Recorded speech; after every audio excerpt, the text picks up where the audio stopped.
And hopefully this time it'll be a microwave that knows how to keep his hands to himself!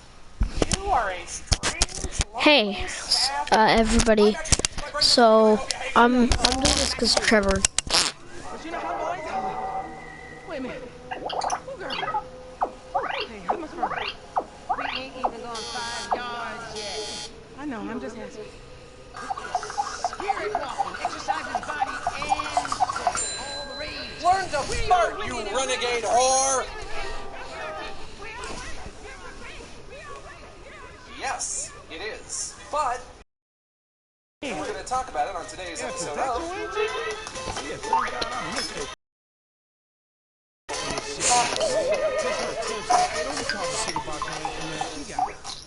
I mean, she cool as a Batman v Superman is directed by Zack Snyder and stars Ben Affleck and Henry Cavill. Okay, so... Why the fuck we can't drive? Around the block with Josh? You need to walk with your fat ass. Yeah, okay, you tall Lincoln son of a bitch. Come on, homie, we ain't got all day. Let's go. Man, there's two homies right here waiting on your ass. For sure, but what you got up? Kidnapping, fool. That clown D. That OG fool from Ball. Dog, I told you, no more gang-banging retro vengeance bullshit. I'm trying to make some fucking paper. You gonna make some paper, low, and ain't nobody out here gangbanging. It just look like that. You gotta know the difference, man.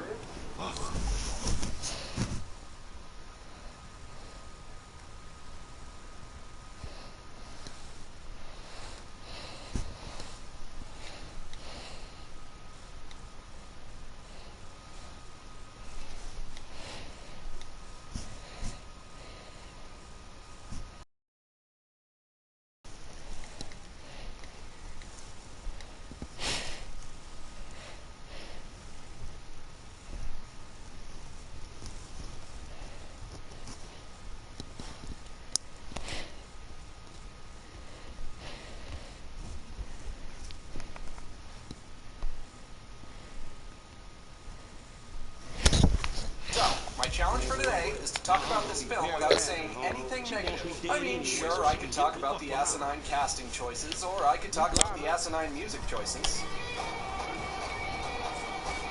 Sure, I could stand here and tell you that it's a gloomy, melancholic clusterfuck of noise and garbage. But listen, any film that has a scene where Batman hits Superman over the head with a bathroom sink has at least one thing going for it. Namely, that it has a scene where Batman hits Superman over the head with a bathroom sink. I think this movie has a great sense of imagery. And let me tell you, I am a sucker for good imagery. Look at this image of Superman. He's shot from underneath as he zooms by overhead, kinda like it's creepy footage of a UFO or something. This movie tries to make Superman scary. And I can understand why people don't like that, because he's supposed to be a good guy, but if Superman really existed, he would be a monster. Zack Snyder doesn't understand basic human dialogue, but he does understand imagery. And this image is twice as apropos to Superman's technique. So shooting him like a UFO makes sense thematically. How can you say the word thematically so much?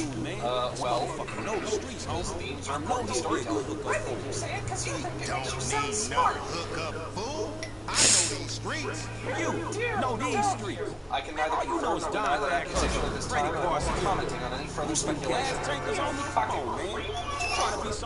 Anyway, imagery. Look at this weird thing. I don't know what the fuck it is, and honestly, I don't really care, because the movie never gives me a reason. It still makes for a rad image. And I think this movie is full of rad images. I think this image is rad, this image is fucking cool, this one's badass, this is a cool image, this one. Oh, look, Batman has glowy eyes!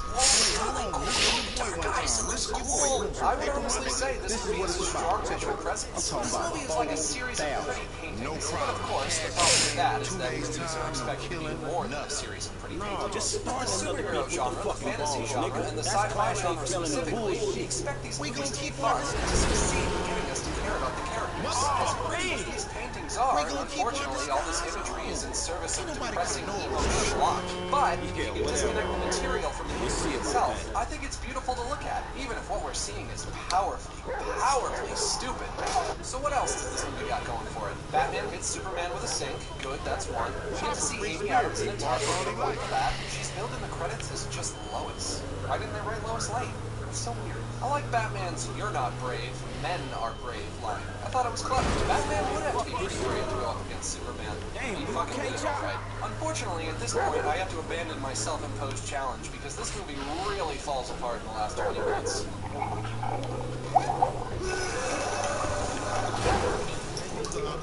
So Batman takes mercy on Superman when Superman mentions that he is a mommy, and then Batman remembers his mommy, and then Batman feels bad because he doesn't want Superman to lose his mommy the way that Batman lost his life. And then Lex Luthor brings a monster to life, and the monster wants to kill Superman even though it was just born.